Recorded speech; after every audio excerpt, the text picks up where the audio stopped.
My wife doesn't believe in the paranormal.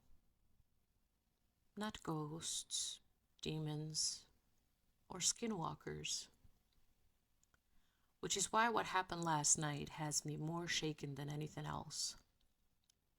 We have 3 cats. One of them is loud, stubborn, and loves jumping on the counters at night just to scream for attention. So when my wife heard meowing around 3 in the morning, she didn't think much of it at first. She assumed it was just the usual noise downstairs. But then she woke up a little more and actually listened. She said the sound wasn't right. It sounded like someone trying to mimic a cat. Not a real meow. More like a person forcing the sound out. And mixed into it, she heard a word. Hello. For 2 or 3 minutes, it kept going.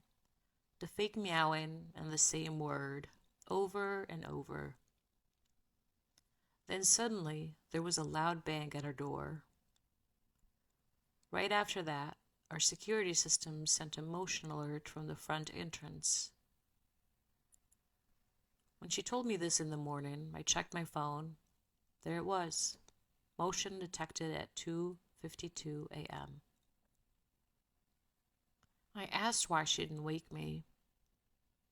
She said she was frozen and didn't want it to hear her move. Here's the part that bothers me most. The alarm was set that night at 9. We didn't turn it off until we walked the dog in the morning, and every animal we own was asleep in the bedroom with us.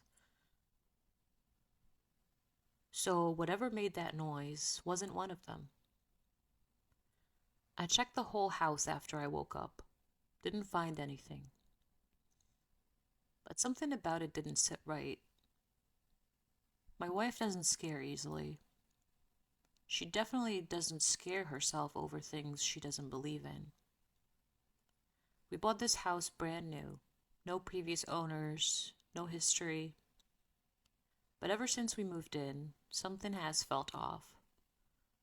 When I'm alone, I get this constant feeling, like someone's walking behind me. My wife says the place gives her the chills too. We just got back from running errands, and I went to hang a shirt in our closet. That's when I noticed it. The attic access panel had been shifted. Not wide open, just enough to notice it wasn't sitting right. I asked my wife if she's been up there. She said no. And the builders would have secured it before we bought the house. I don't know what's going on here. Maybe it's nothing. Maybe there's some normal explanation. But I can't shake the feeling that something tried to get our attention last night. And I really don't like the idea that it might still be in the house.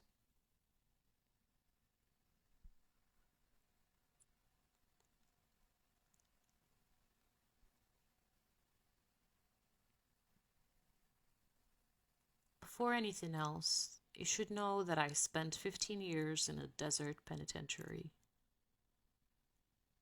What I was for doesn't matter.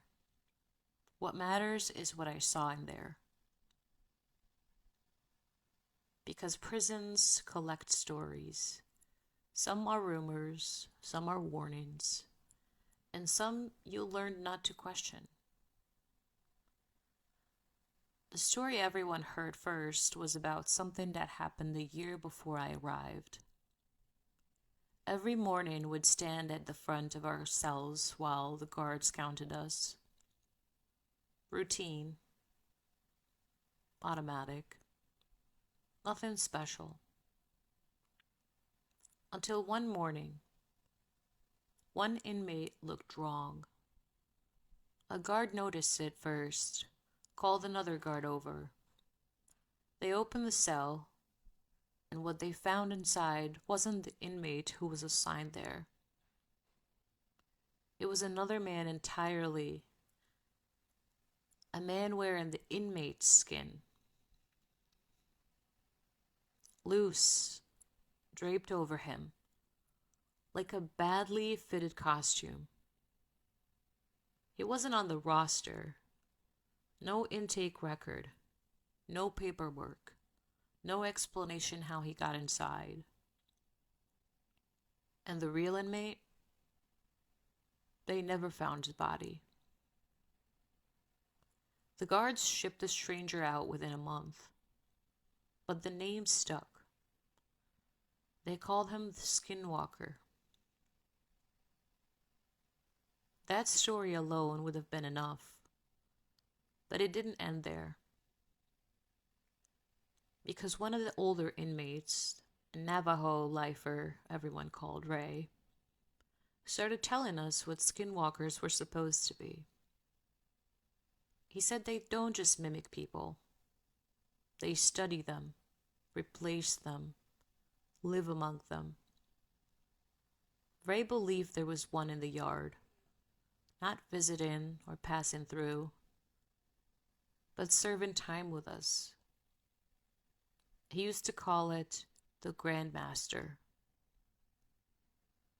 Said it wouldn't rush, wouldn't risk exposure. Why would it? In prison, new people arrive all the time, and sometimes they disappear just as quietly.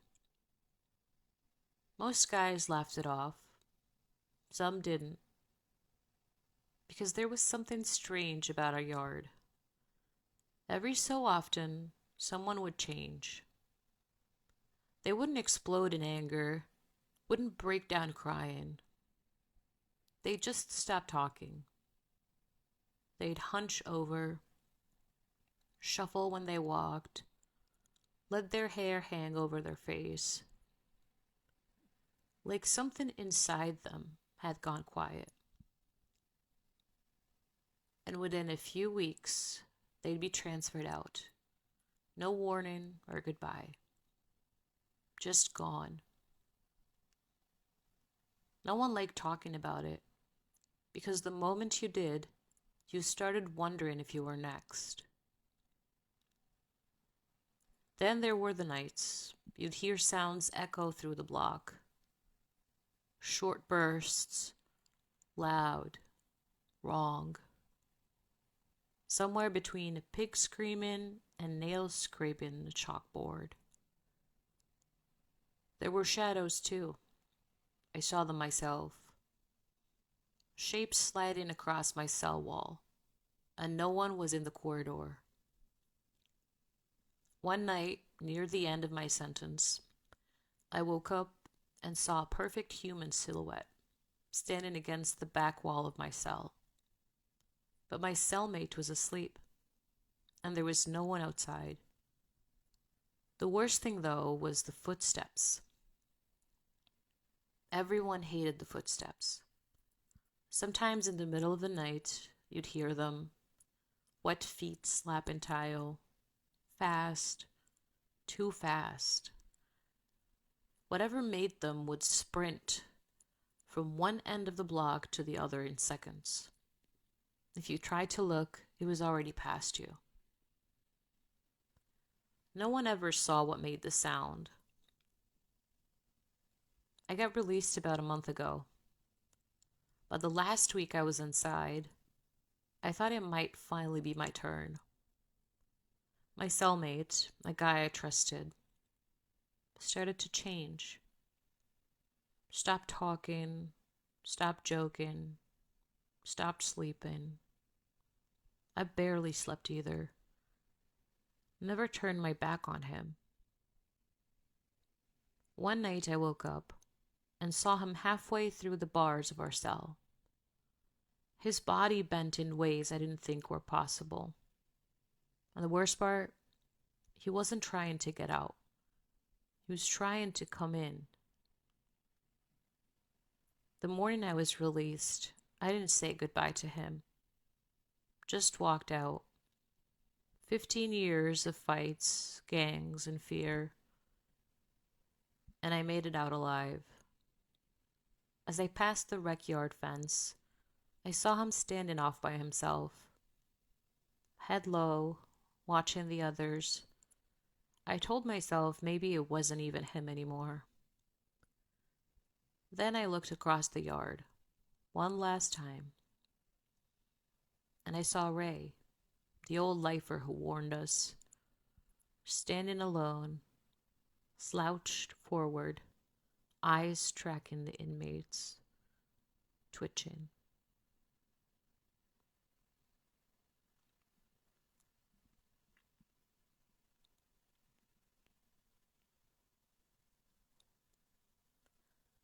I'm from Florida, and recently I moved in with my dad.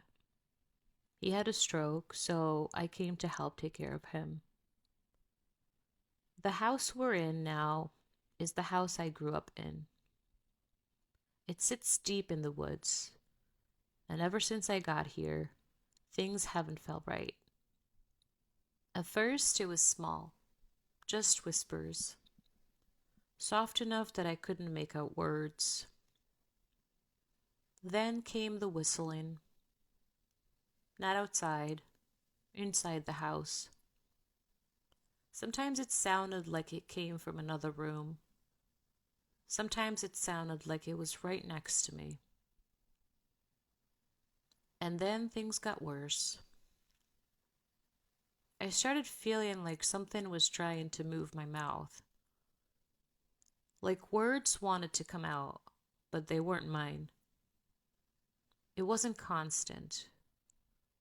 Just moments where I'd feel my jaw shift. Like something was testing it. I didn't know what to think until the night I saw it. I woke up and something was sitting at the end of the bed. At first I thought I was still dreaming because it looked like me. Not how I look now, how I looked when I was 12. It was semi-transparent, like you could almost see through it. And its eyes were this pale blue color, almost metallic. It just sat there, watching me.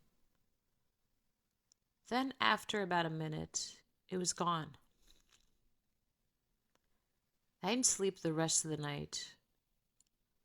But that wasn't the only thing I've seen there. I knew it didn't look human. There are voices here too. Not always loud. Sometimes just quiet talking in other parts of the house. The problem is, I'm usually alone when it happens. It's just me and my dad here, and he's not in any condition to move around much. I tried recording the sounds on my phone, but every time I do, the recorder shuts off. Or my phone just powers down completely. I don't know what the thing is. I don't know if it's something attached to the house or something that noticed me when I moved in. But one night, I swear I heard it speak clearly. It said it murdered its friend. I don't know what to do anymore. I moved here to help my dad, not to deal with whatever this is. The whistling hasn't stopped.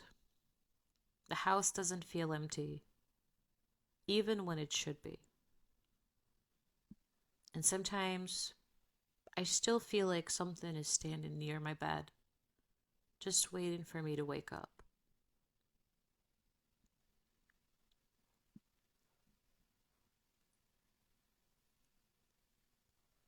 This happened in the late 90s, somewhere around 1997 to 1999. I was in my late teens and my family was living in a small town in New Mexico. Up near the Four Corners. My parents were pastors at a local church, and our house sat outside of town, mostly desert, brush, and a few scattered homes. From the moment we moved there, The locals warned us about skinwalkers. Even people in the church talked about them like they were real. One man swore he once saw one running alongside his truck while he was doing nearly 80 miles an hour. I didn't see it myself, so I just listened and moved on. But there was one warning I never forgot. A Navajo man who attended our church told me, never whistle at night. He didn't explain much, just said it was a rule, not a suggestion. For years I listened, until one night I didn't. It was fall, around 11 at night. I was in my bedroom near the garage, watching TV and messing around on my PlayStation. My mom was asleep in her room. My dad was at the church studying like he always did. My younger brother and his friend were outside, planning to sleep on the screened-in back patio. I was minding my own business when suddenly they came pounding on the door. I opened it, annoyed. Both of them looked terrified. My brother said they heard someone walking in the backyard and saw what looked like the top of a white, bald head passing by the patio screens. Normally, I would have believed him, but his friend was known for telling wild stories. So I grabbed a flashlight, threw on a jacket, and the three of us stepped outside. It was dark, real dark. The only light came from a street lamp down the road. I swept the flashlight across the backyard, but saw nothing. That's when we heard it, crunching from the front yard. So we moved through the gate and stepped into the front of the property. Our front yard was huge, 9 apple trees scattered across it, and one large tree near the road I always avoided for some reason. At first I thought maybe it was our neighbor's chickens. They wandered into our yard sometimes. But when I shined the flashlight, I didn't see any chickens. I did see something else, something white, moving behind one of the trees near the fence. We walked toward it slowly. I stayed in the front, keeping my brother and his friend behind me. Then suddenly, something brushed past us. I felt a gust of air, like something had flown right by. My brother screamed. I turned and saw 3 long scratches across his chest. He bolted back toward the house. For a second, I just stood there, stunned. Then I ran toward the street. Sure, whatever it was had gone that way. His friend followed close behind me. At the edge of the road, I heard bare feet running on pavement. I shined my light toward the sound. Nothing. No person, no animal, just darkness. And that's when I made the mistake. I whistled. Just some random tune. From down the road, the same tune came back. I froze. I whistled again. A different melody this time. Again, it came back. Perfectly copied. My brother's friend started begging me to go inside, but I was curious now, so I whistled one more time. And this time, very close to us, a male voice said, "Hey kid, come here." We ran, straight back inside the house. When we told my mom what happened, she already was shaken. She was cleaning my brother's chest. Those scratches were real. She didn't question us. She told us to stay inside. My mom had her own experiences before, so she believed this. I've never forgotten that night. My brother laughs it off now, acts like it wasn't a big deal. But I know what I heard, and my mom does too. It's one of the few things in my life that still bothers me to this day.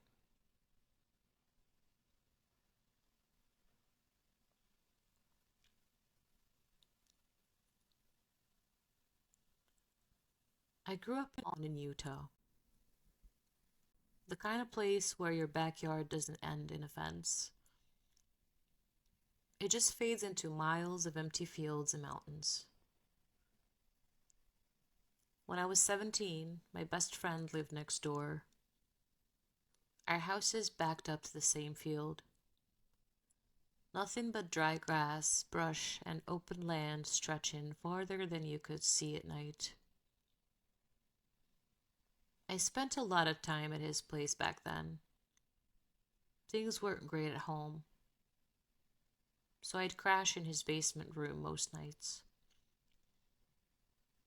That room had a window well facing the back porch, and a couple times a month, we'd wake up to sounds outside it. Dragging, gargling, like something heavy being pulled across wood. We'd freeze, stare at each other, eventually work up the courage to check. And every time, nothing. No footprints, no animals, no explanation. This went on for years. But one night, something finally showed itself. My friend was getting ready to move away. So we'd been staying up all night playing games, watching movies, trying to make the last few weeks count. Around midnight, we decided to go for a drive. Just music, empty roads, nowhere to be. We got into his truck, backed out, and pulled toward the small cul-de-sac that ended in the field behind our house. He flipped on the high beams as we turned, and that's when the light hit it. There was something in the field. At first, my brain tried to tell me it was a person, but it wasn't. It was naked, on all fours, too big to be a dog, too wrong to be human. Like they folded underneath it instead of holding it up. Its skin looked pale, stretched tight across its body, like it didn't quite fit. And then it turned its head toward us. Its jaw was hanging open, not just open, unhinged, like a snake preparing to swallow something whole. Inside was just darkness. No teeth I could see, just a black, gaping mouth. Its eyes reflected the headlights, shiny, black, watching us. For a second, none of us moved. Then the thing did. It didn't run or turn. It scurried backward, fast, like something hit rewind on reality. Still facing us, it slipped straight back into the brush and disappeared. Gone in seconds. We just sat there, both of us pale. Neither wanted to say it first. Finally, I looked at him and said, "Did you see that?" He nodded. We didn't go on that drive.